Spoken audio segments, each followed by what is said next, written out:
con la primera mesa, que como hace referencia al ingreso involuntario, me han situado otra vez aquí como moderador. Me van a volver a ver también en la segunda mesa, porque cada vez que falla uno me ponen a mí. No es por ningún tipo de que hayan visto ninguna actitud especial, sino porque ya que he venido, 12 horas me costó venir de Valencia, y digo, pues ya para las 12 horas que me han costado, pues ya me quedo aquí, ¿qué voy a hacer? Y lo a gusto que estoy aquí en el País Vasco. Bueno, vamos a empezar con esta mesa. En primer lugar, presentarles a los integrantes de la mesa. La mesa tiene un componente de realismo maravilloso. El componente de realismo maravilloso es una persona con discapacidad, que es la más importante, que realmente verán que los que tenemos la discapacidad somos los demás, no él. Tenemos también un representante de la Administración, un director de justicia y a su vez un funcionario público de pro, que tiene a gala el ser funcionario y servidor público. Y tenemos pues una excelente mujer dedicada al mundo de la discapacidad desde siempre, integrante de una maravillosa institución como es EDECA. Primero al que he hecho referencia, y por ese orden, su breve currículum es Miquel Merino, el primero que tenemos sentado a la derecha, y después hablaré con una en particular, que es mi compañera cuando termine, que esta me la he guardado aquí ahora al final. La tengo aquí en reservorio, no es que me estoy olvidando. Miquel Merino Torralba es representante del comité en primera persona de la Federación de Salud Mental de Euskadi y trabaja como agente de apoyo mutuo en AGIFES. Trabaja ahí, en esa institución, desde el año 2018. Es posgrado en Salud Mental Colectiva por la Universitat Oberta de Cataluña. Miembro de los comités en primera persona de la Federación de Salud Mental de Euskadi y la Confederación de Salud Mental de España.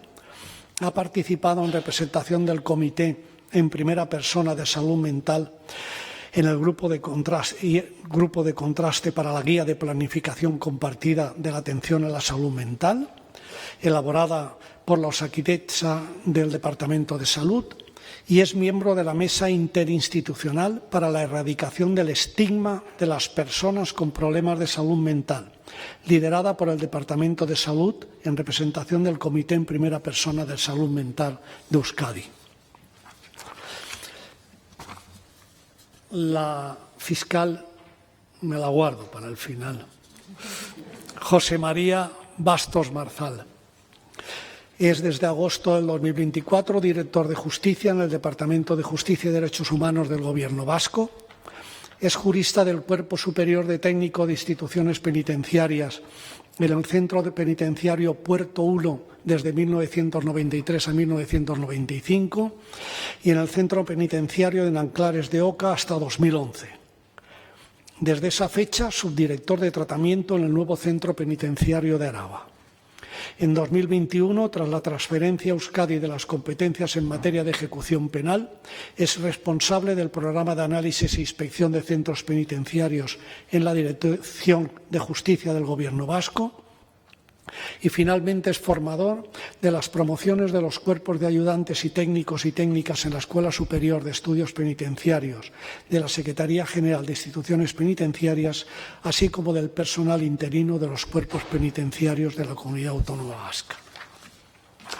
Y María José Cano Mesías, vicepresidenta de EDECA. Es directora de la Federación de Salud Mental Euskadi FEDEAFES, federación que agrupa a las asociaciones vascas de familiares y personas con problemas de salud mental, representando a más de 12.000 personas. Lleva más de 35 años de experiencia en el movimiento asociativo de salud mental y formación jurídica y trabaja por la defensa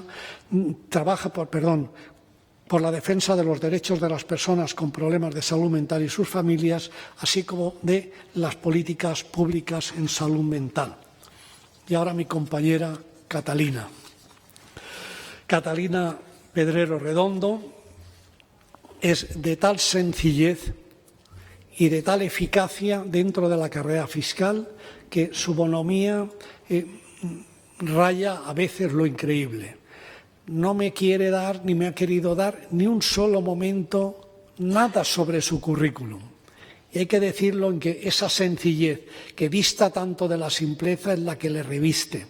Y le reviste en su acto diario, su compromiso con las personas con vulnerabilidad y un privilegio para el País Vasco tenerla, y para la Fiscalía, tenerla como delegada de la sección de personas con discapacidad y mayores en el ámbito de esta comunidad. Y ya con ello comenzamos con las preguntas. Las preguntas vamos a empezar por el mismo orden de la presentación. Vamos a empezar primero por Miquel.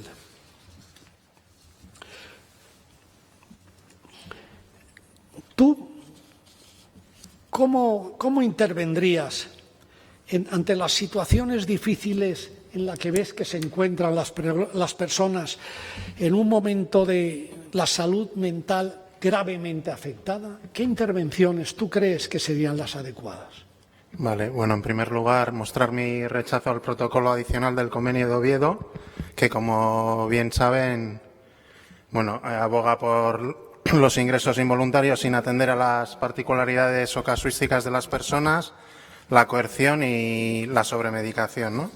Dicho esto, creo que es pertinente decir que hay situaciones en las que las personas con un problema de salud mental atravesamos situaciones de mucho sufrimiento, angustia, ¿no?, de crisis. Pues voy a hablar a título personal y sin citar situaciones de otras personas. El creer que uno se quiere separar después de una relación de más de 20 años en pareja y con un niño y una niña, el creer o el pensar en ese momento que quiere dejar el trabajo, un trabajo en el que está a gusto, ¿no? Estar fuera de la realidad, pues eso, situaciones como la manía o la psicosis que no definen a la persona ni mucho menos, pero que están presentes en un momento puntual de nuestras vidas, ¿no? Entonces, ante la falta de recursos, como puedan ser las casas de crisis o centros de respiro, pues yo creo que habría que buscar la forma, cómo dar contexto a esto, ¿no? Pero pues hay situaciones en las que podemos requerir estar ingresados, ¿vale?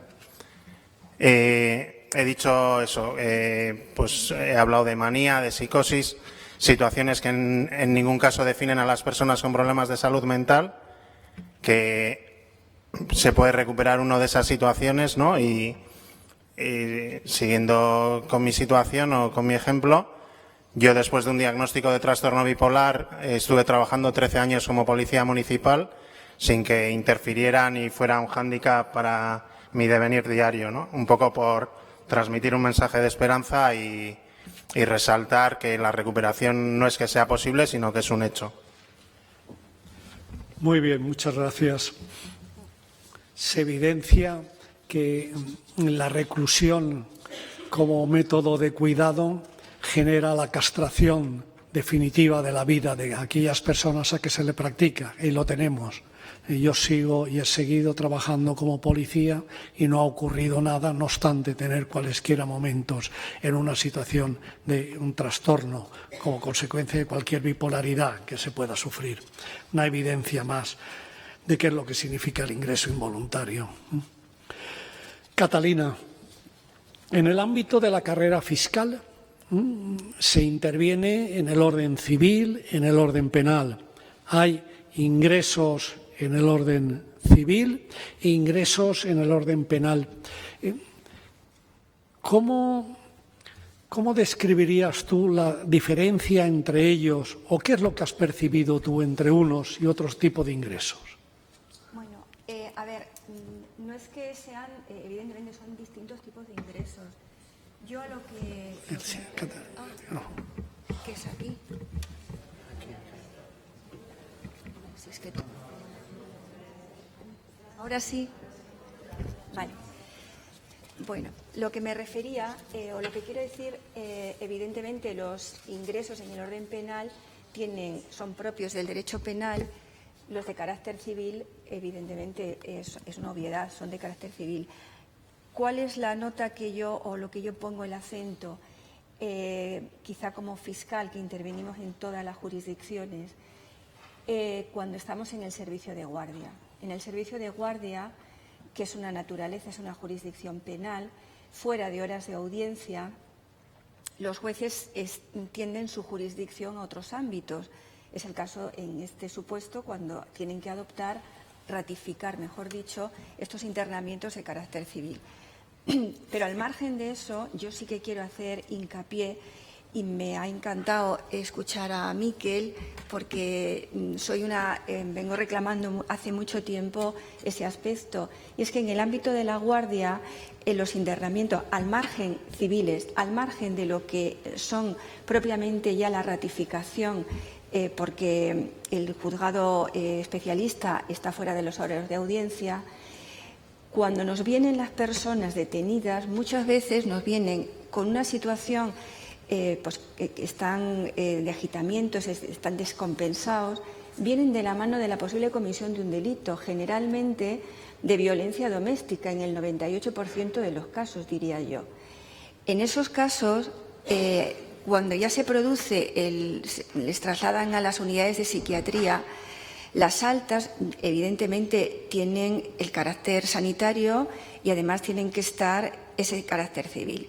Pero cuando ya nos llegan a nosotros y ya tenemos que tratar esa posible comisión de delito por la que nos han llegado a nosotros, es cuando vemos que esta persona necesita una serie de atenciones que no se les están prestando en la guardia, en este servicio, y que yo creo que serían necesarias. Empezamos, en primer lugar, por la necesidad de turnos de letrados especialistas. Como bien decía antes Gonzalo, letrados que sean efectivos, que no estén ahí de cuerpo presente, porque para estar de cuerpo presente y te limites a firmar, pues mire usted, tienen que ser letrados con un carácter, un turno de especialistas que conozcan la legislación y que, por supuesto, se impliquen en la materia. También unidades de trabajo social. Es esencial esas unidades, porque en esas unidades entiendo yo que se valorarían los distintos recursos, las distintas opciones que se le puede dar a la persona que está en esa situación, y se le podría canalizar y encauzar a las distintas recursos. Hablas de espacios de retiro, algo así semejante, diría yo. Pero bueno, la unidad de trabajo social es fundamental, también considero.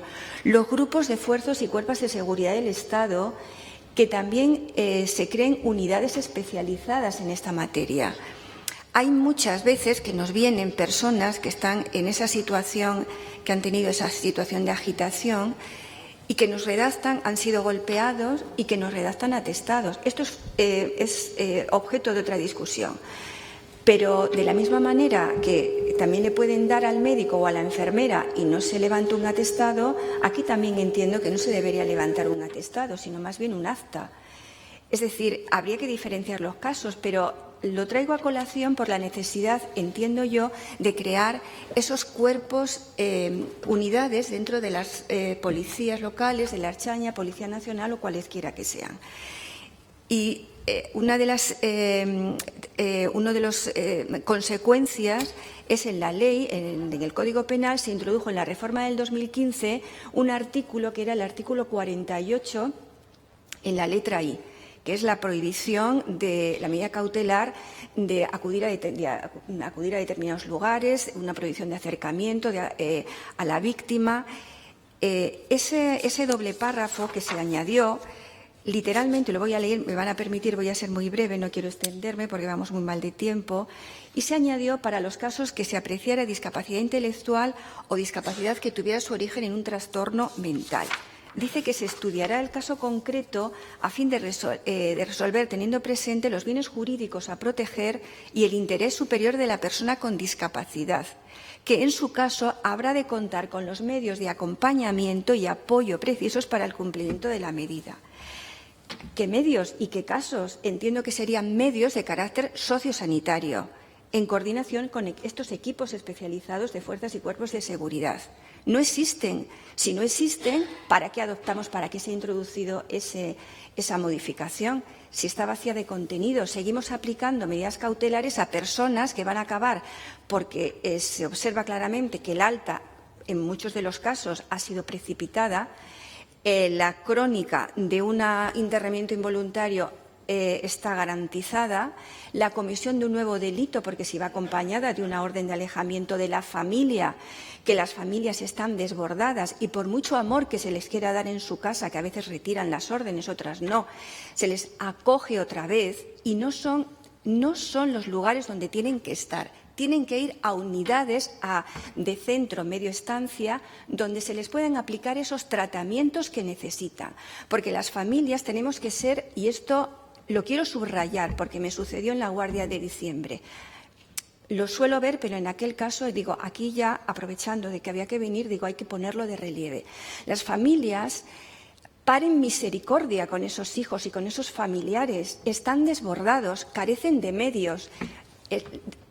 Es una bondad anónima muy a resaltar, pero con eso no nos podemos quedar, porque si lo hacemos estamos incurriendo en una grave crueldad social, humana y social, y no estamos respetando la dignidad de la persona que necesita ese respeto de todo ese cuidado de la salud, de que se le proporcionen los medios donde pueda ser tratado con autorización judicial de carácter sociosanitario, como queramos llamarlo, pero necesitan ser tratados en lugares adecuados para ello, y no existen. Se les da el alta, vienen a la guardia, se les pone la medida, otra vez se vuelven a casa, otra vez quebrantan la medida y acaban en muchas ocasiones, por no decir la gran mayoría de las veces, en un establecimiento penitenciario que es el último lugar donde tienen que aparecer, donde tienen que estar.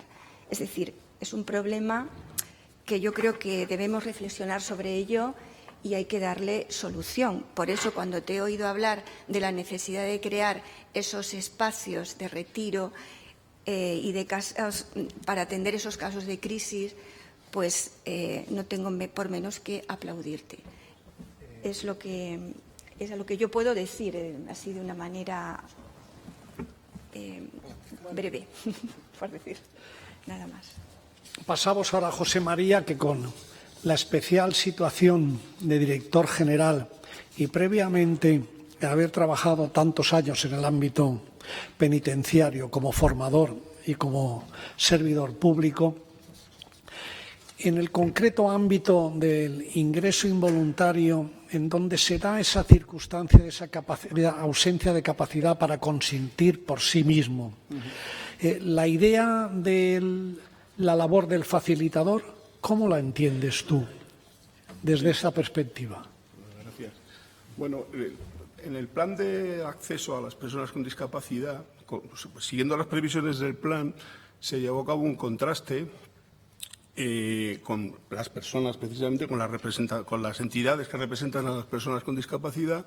Las conclusiones, la conclusión principal es que el principal obstáculo para el acceso a la justicia estriba en la comunicación, la dificultad de comunicación, ¿vale? Más allá de las dificultades, obstáculos físicos que más o menos se van resolviendo con las normas de edificación modernas, el principal obstáculo estriba y, por tanto, la labor del facilitador o facilitadora se versa en posibilitar precisamente esa comunicación entre los operadores jurídicos, las personas que trabajan en la Administración de Justicia y las personas que acceden a la justicia, bien sea en el ámbito penal, bien sea en el resto de los órdenes jurisdiccionales. Esto cobra especial significación en el caso del ingreso involuntario, obviamente. Lo que estamos haciendo, en el sentido, para seguir avanzando en el desarrollo de un programa de facilitadores en el País Vasco, los dos objetivos que tenemos ahora en el departamento es garantizar la formación, que es fundamental, es la clave de lo que le da el valor añadido, evidentemente, a ese trabajo, por lo cual estamos definiendo con la Universidad del País Vasco, estamos definiendo los contenidos de esa formación y también la forma que sea viable, que se pueda compatibilizar con el trabajo diario de las personas que van a llevar a cabo esta labor. Y el segundo objetivo sería la regulación. Y para ello hemos incluido en la planificación normativa del año del ejercicio 26, hemos incluido ya la aprobación de un decreto para el cual hemos redactado un borrador. Todo eso a través del Servicio de Justicia de Adultos, que está aquí el responsable, al que aprovecho para saludar y agradecer su trabajo también. Muchas gracias. Ahora ya vamos a cerrar el círculo con la primera intervención y con la última de preguntas en esta mesa. El círculo del realismo tangente, el a pie de obra. Ya la primera intervención de Miquel ha sido clarividente, ha incidido en lo que desde el principio hemos dicho, que el convenio de Oviedo, ni en Oviedo ni en ningún sitio, y las consecuencias que le ha traído para el internamiento, en la lectura todavía y nomenclatura de la ley. Y ahora le vamos a preguntar a María José, desde su especial función de una institución tan prestigiada en el País Vasco como EDECA, ¿qué problemas sienten las personas a ingresar o que se ingresan y las familias de las personas que van a ser ingresadas o que ya lo han estado? Bueno, pues yo voy a hablar más desde la perspectiva de la entidad de la que procedo, ¿no? Porque, claro, es de salud mental y demás, ¿no? Quiero decir que me voy a centrar en el ingreso psiquiátrico, ¿no? Entonces, son dos perspectivas diferentes, ¿no? O sea, una cosa es las preocupaciones que nos trasladan las familias y otra las que nos trasladan las personas. Las personas, bueno, pues lógicamente las preocupaciones que trasladan tienen que ver con esa pérdida de autonomía. Mucho tiene que ver también con la falta de información clara y accesible, ¿no? En un momento, además, de crisis. Entonces, la sensación de no ser escuchadas, el miedo a medidas coercitivas, a contenciones tanto físicas como farmacológicas y a no saber ni cuánto va a durar ni demás. Y luego, sobre todo, bueno, pues lo que ha comentado antes Gonzalo, que no solamente está en juego la libertad, están en juego otros derechos como la integridad física, el consentimiento informado, todo eso. Entonces, en resumen, las personas podríamos decir que lo que nos hacen llegar es la falta de información clara y accesible, la falta de designación de abogado, o sea, eso se quejan de haberlo solicitado, de que no se les ha nombrado. Se quejan bastante. También otra queja que tienen, digo por decir algo del ámbito estrictamente jurídico, es también otra queja que a veces dicen las personas que el juez le examinó por videoconferencia, no le vio presencialmente. Es una queja que también nos dice bastante, ¿no? Porque la percepción presencial es muy importante, ¿no? Eso es algo también que se quejan. Y, bueno, en general, el no acceder, cuando han querido acceder a defensa jurídica, a un letrado, el no acceder, pues bien, porque incluso contestaciones que se les han dado, digo, pues en el marco del hospital, etcétera, de eso solo es para detenidos, esto no sé qué, no sé cuánto, etcétera, ¿no? Entonces, bueno, las personas se enfocan en el tema de derechos y demás. Y luego está la otra parte, la familia, ¿no? La familia, o sea, en estos procesos quiero dejar claro que hay un sufrimiento terrible por parte de la persona, por parte de la familia, de todo el entorno. O sea, eso tenemos que tenerlo claro, que es una situación difícil. Por parte de la familia, bueno, pues la familia está en una situación de ambigüedad pura. O sea, por una parte quiere el bienestar de su ser querido, etcétera, quiere respetar lo que está diciendo, que no quiere ingresar, pero por otra parte está viendo que necesita ingresar, ¿vale? Por otra parte, en la mayoría de las veces, las familias se encuentran muy solas en este proceso, ¿eh? No hay un apoyo que haga ese seguimiento, que prevenga, etcétera, y se encuentran muy solos. Y en la mayoría, o sea, entonces las familias que tienen culpa, miedo, ¿no? A ver qué va a pasar, porque las familias quieren que se le trate, pero no quiere que se le ate, no quiere que se le... ¿Me explico? O sea, que es que parece a veces... Bueno, pues eso. Luego, otra cosa muy importante es que se deja el tema del ingreso en manos de las familias. O sea, cuando una familia llama y dice, oye, pues mira, estoy viendo que las cosas están así y tal, llama al 112, haz esto, vete a hablar con el juez. Entonces, bueno, creo que hay que establecer una serie de canales. Decía Gonzalo lo del tema de la reforma. Nosotros estamos preocupadas por la reforma. Digo, nosotras las asociaciones, ¿no?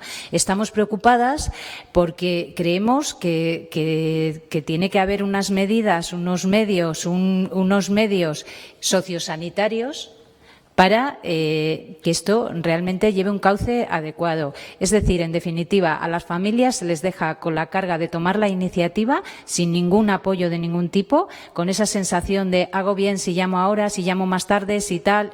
Bueno, pues esa es, digamos así, por ser en síntesis, el resumen. Y luego, otras cuestiones que ha citado Catalina, el tema de ingresar y salir y volver a reingresar y volver a darle el alta y volver a ingresar, ¿no? Eso es una cosa muy frecuente que pasa mucho y que agota mucho a la persona y a la familia. También, así algunos ejemplos de últimas de cosas que nos han llegado. Pues también el tema de la falta de coordinación, ¿no? A veces que hay entre hospitales, centros de salud o entre centros de salud y hospitales a la hora de programar un ingreso involuntario. El uso de contenciones físicas y farmacológicas. O sea, se quejan de que hay una subida de medicación muy fuerte con unos efectos muy rápida, con unos efectos secundarios brutales, te dicen las personas, ¿no? O sea, quiero decir que todo eso tendremos que repensarlo. Luego, en el tema de los ingresos, pues también otros derechos como es la comunicación. Poderte comunicar, a veces te dicen, es que nos quitan el móvil de manera generalizada, o sea, nos restringen, ¿no? La llamada, no es que le quiten, no pueden llamar.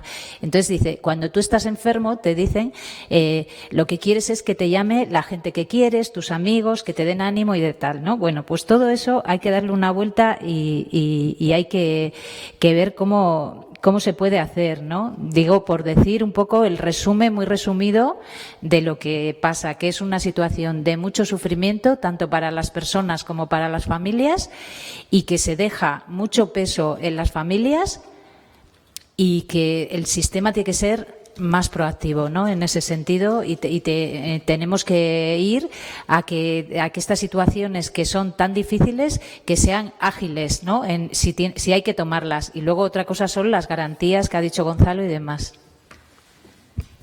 Muy bien. Está claro que la reforma es ineludible y además si solo se piensa que la Ley 8/21 en el preámbulo dice ha llegado el momento que no es resistible que nuestro Estado no esté sometido a todos los principios de la Convención sobre los Derechos de las Personas con Discapacidad y desarrolla todo el Código Civil y toda la Ley de Enjuiciamiento Civil. Y casualmente para en el artículo 762 y el 763 del internamiento, por lo visto, ya no es imprescindible ni llega el momento de que España se adecue a la Convención.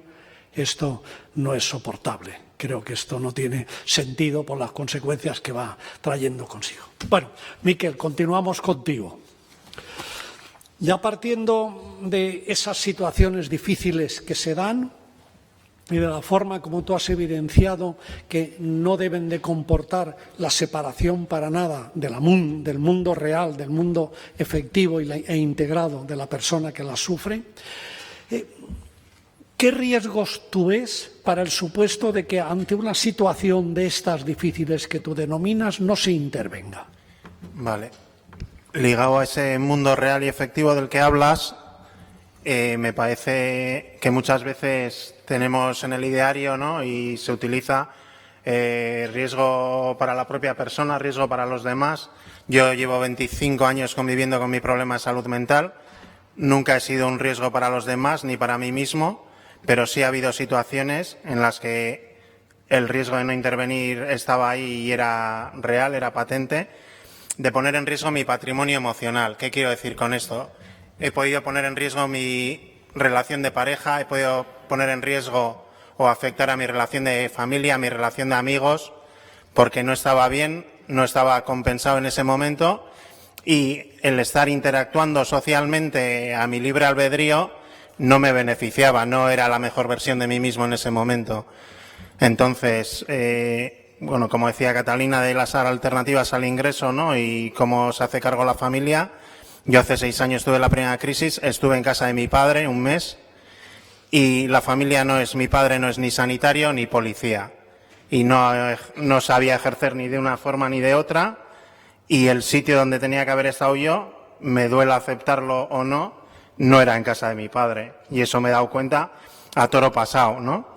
Entonces, apelando, como decías, Gonzalo, anteriormente a la voluntad de las personas, ¿no?, los firmes deseos y demás, las preferencias, yo creo que hay instrumentos muy valiosos como herramientas de prevención y que no se tienen en cuenta, incluso no se conocen, como son la planificación anticipada de decisiones en salud mental, un plan de prevención de recaídas o la presencia de un agente de apoyo mutuo, ¿no?, en salud mental en los procesos de recuperación, o anticipándonos a estas crisis en salud mental. 3 aspectos que, por ejemplo, en la asociación AGIFE se trabajan. Muchas gracias. Pasamos contigo, Catalina, a otra faceta de los ingresos involuntarios. A hacer referencia a los ingresos involuntarios residenciales. ¿Qué problemática le ves tú en relación con el ingreso involuntario típico, clásico, el agudo?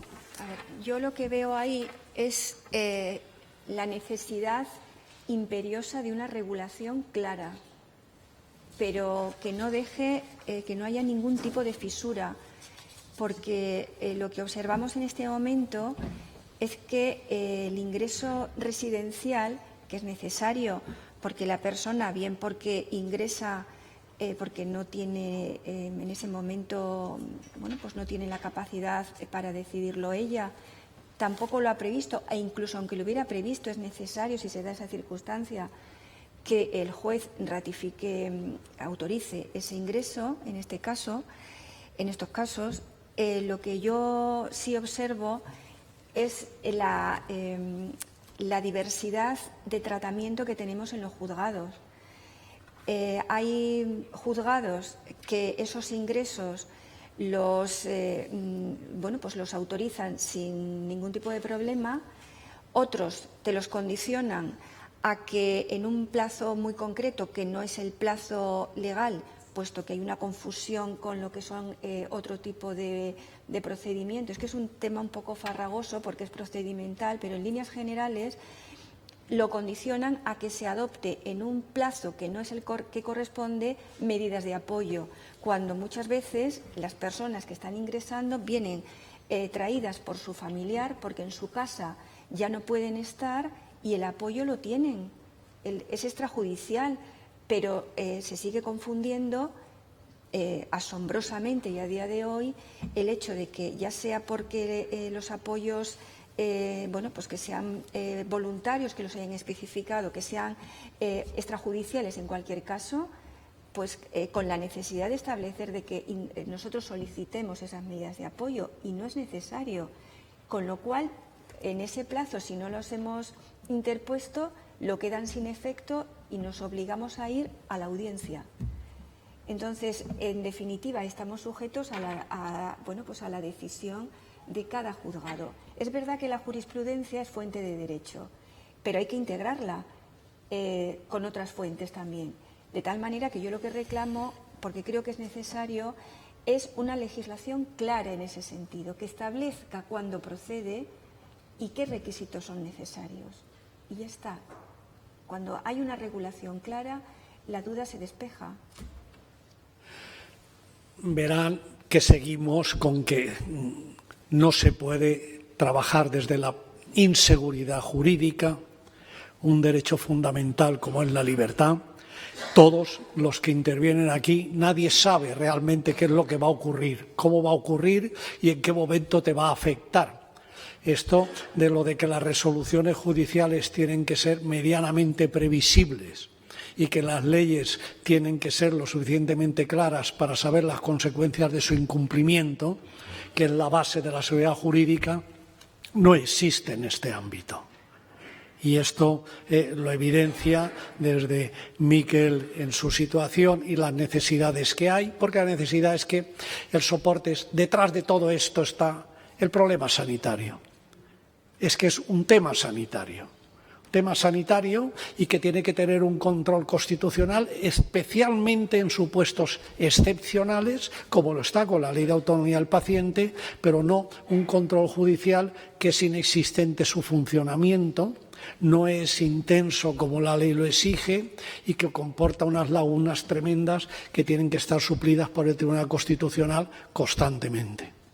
Bueno, ahora ya vamos al sistema ya más concreto contigo, que se evidencia que no tenemos asistencia jurídica, que genera soledad frente a la tutela judicial efectiva como derecho fundamental. ¿Qué piensas tú del turno de oficio en materia de las personas con discapacidad? Sí, yo antes brevemente quería simplemente añadir una cosa al tema que ha planteado al principio Dalina sobre la distinción entre el internamiento y la medida de seguridad o la vía penal y la vía civil. Me refiero a que al final tú has hablado antes de ejemplos históricos de lo que supuso la medida de seguridad en el orden, en los regímenes totalitarios. Pero es que lo peor es que no hace falta, no solo fue en los regímenes totalitarios. Lo duro de esto y lo peligroso es que hubo ejemplos también en el periodo de entreguerras, en regímenes perfectamente liberales, como la Suecia de entreguerras o la República de Weimar, hubo ya ejemplos de eugenesia y de uso de la medida de seguridad, sobre todo por el carácter predelictual. Lo más peligroso de la medida de seguridad es cuando se aplicaba, aunque no hubiera un hecho que revistiera las características de delito. Y eso es algo que nos puede horrorizar aquí, pero también ha sido una demanda social a veces, ¿no?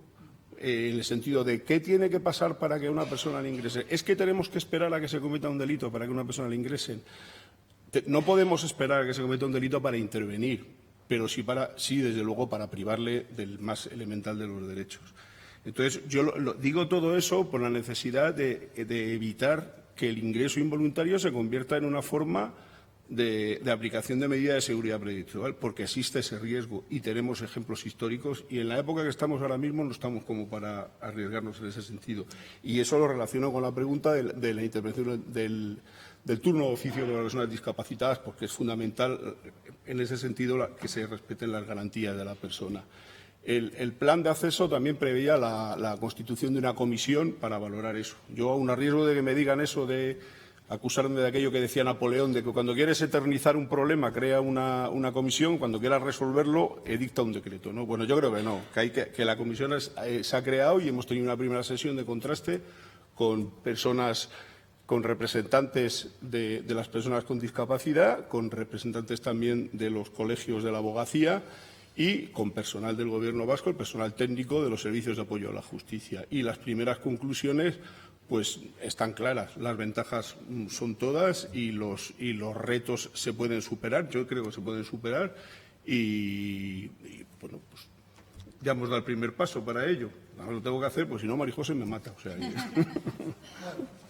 Vamos a hacer la penúltima pregunta a María José y luego terminaremos contigo, Miquel, el auténtico interesante de la mesa, o sea,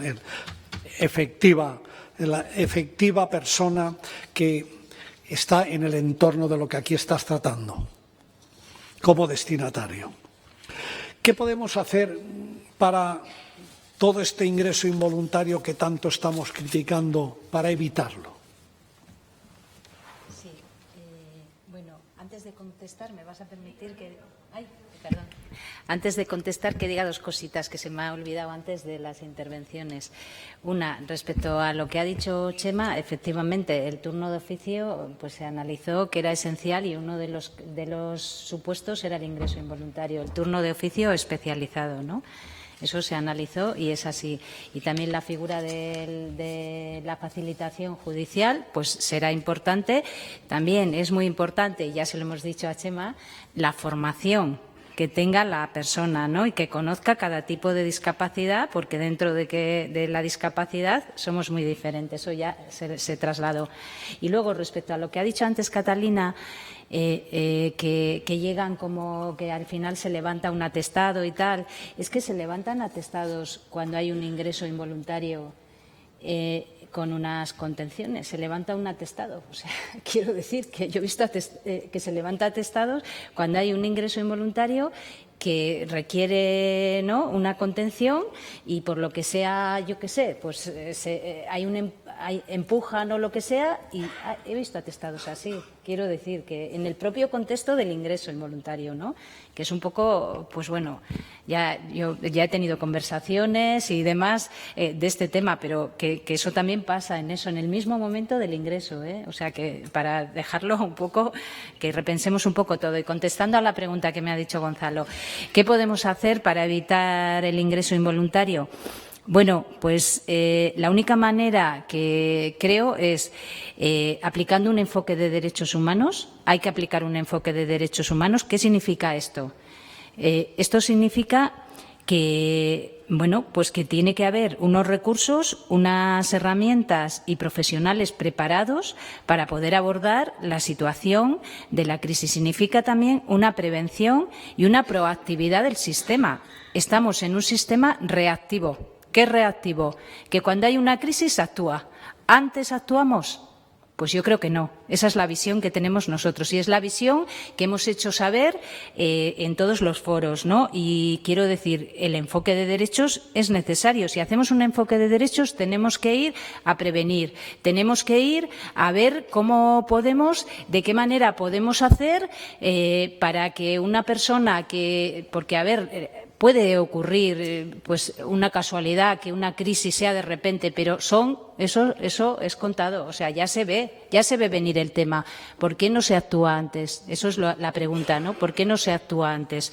Bueno, y todo este planteamiento de la proactividad, de la prevención, pues requiere también repensar el modelo sanitario, también el social, pero sobre todo el sanitario en la atención, y requiere cambiar ese enfoque, ¿no? Que no sea reactivo, sino todo lo contrario, que sea proactivo. Vamos a ir no a que venga el enfermo, la persona enferma, a que yo la atienda, sino voy a ir yo cuando me salta una alarma, porque no he acudido a la cita, porque me ha llamado la familia y me ha dicho que no sé qué. Ahí es donde tenemos que intervenir y estoy segurísima que si intervenimos así vamos a evitar muchísimos ingresos involuntarios, muchísimos. Y bueno, diciendo esto que digo no es una cosa del movimiento asociativo, esto está plasmado en los marcos estratégicos, está en el Plan de Salud 2025-2027 de Salud Mental, del Comisionado de Salud Mental del Ministerio de Sanidad, está en la Estrategia de Salud Mental de Euskadi 2023-2025 y lo hemos incorporado porque nosotros hemos participado en el Pacto Vasco de Salud y lo hemos incorporado también en el Pacto Vasco de Salud.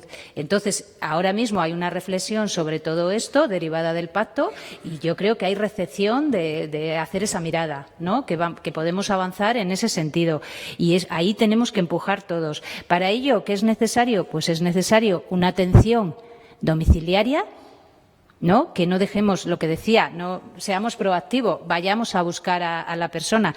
Es necesario una atención domiciliaria, es necesario dispositivos de crisis, es necesario articular la manera de que si ya se ve que la persona va a estar, le estamos intentando contener en un ámbito ambulatorio, pero no llegamos ahí, bueno, pues igual hay que hacer una cosa ya programada, etcétera y demás, ¿no? Bueno, en fin, que hay un montón de cosas que se pueden hacer desde el ámbito sociosanitario para evitar los ingresos involuntarios. Y luego la otra opción, que también está en todos estos planes, tiene que ver con lo que ha comentado Miquel, con la planificación anticipada de decisiones. Eso, en 2023 se hizo un documento, se trabajó con Osakidecha, estuvo Miquel, que además quiero decirlo aquí, que él no lo ha dicho, que ha sido el impulsor impulsor de que se haga ese documento, fue el impulsor y bueno, pues ese documento lo que plantea es un proceso de reflexión con la persona para que la persona vaya asumiendo lo que le ha pasado y lo que le puede pasar y tome decisiones anticipadas, ¿no? La misma palabra lo dice, o sea, diga, pues bueno, pues aparecen cuestiones de qué tipo de tratamiento quieres que te apliquen, qué tratamiento te ha ido mal, qué experiencia tal, a quién llamar si no sé qué, o sea, todo detallado lo puede la persona previamente con su equipo médico, lo puede plantear y luego eso se tiene que tener en cuenta si esa persona va a ingresar, ¿no? O quién quieres que si tú te encuentras mal, tome decisiones por ti, o sea, pero ya en un estado de que la persona está bien, ¿vale? Entonces, quiero decir que si hacemos eso de la proactividad, la prevención y todo eso, que implica dos cosas. Una, el cambio de chip, también en el ámbito profesional, ¿no? Porque estamos acostumbrados hacia un sistema y nos cuesta cambiar, ¿no? El cambio de chip y luego, aparte, pues bueno, poner algunos recursos, claro, porque hay que formar, ya se está haciendo cosas, porque ya hay gente que está haciendo formación en desescalada, que está haciendo formación bueno, pues en todo lo que tiene que ver. Se han creado también salas de baja estimulación o de confort que llamamos para que la persona esté allí, para evitar contenciones. O sea, vamos dando pasos, pero tenemos que empujar a que sea más, ¿no? Para evitar precisamente los ingresos involuntarios. Y acabo. Bueno, ya la última pregunta va para ti, Miquel. Tú como agente de apoyo mutuo, cuando te acude alguna persona que está en una situación problemática y de salud mental y solicita tu apoyo, ¿qué intervención es la que tienes? ¿Qué es lo que normalmente sueles decir? ¿Cómo actúas ante esta situación? Bueno, decir que esta figura para muchas de vosotras y vosotros, me imagino, será desconocida. Es un enfoque pese a llevar desde 2018 completamente pionero e innovador, ¿no? Entonces, innovadoras son también las respuestas que intentamos dar desde este programa, ¿no? Y es escuchar desde la experiencia vivida de alguien que tiene un problema de salud mental a pie de igualdad, en una relación horizontal, transmitiendo esperanza, transmitiendo que el problema de salud mental no define a la persona, sino que es una más de las situaciones que le rodean, ¿no? Pues como los quesitos del Trivial, pues sería un quesito más en su vida, ¿no? Que se puede tener una vida plena y satisfactoria pese a tener un problema de salud mental. Y trabajamos, como habíamos comentado antes, ¿no? En la prevención, con el plan de prevención de recaídas, con la planificación anticipada de decisiones en salud mental y procuramos proporcionar a la persona una mayor calidad de vida, un empoderamiento, ¿no? Y mejorar en su autoestima y en algo que impregna a muchas personas con problemas de salud mental.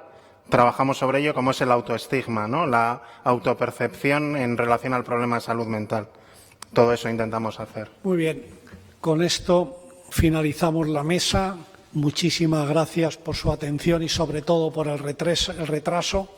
Ahora creo que hay un descanso hasta 1:30 y sobre todo confiamos que hayamos conseguido trasladarles que el problema de la privación de libertad como última ratio para que le curen a alguien parece ser que no es el método más adecuado de curación. Muchísimas gracias.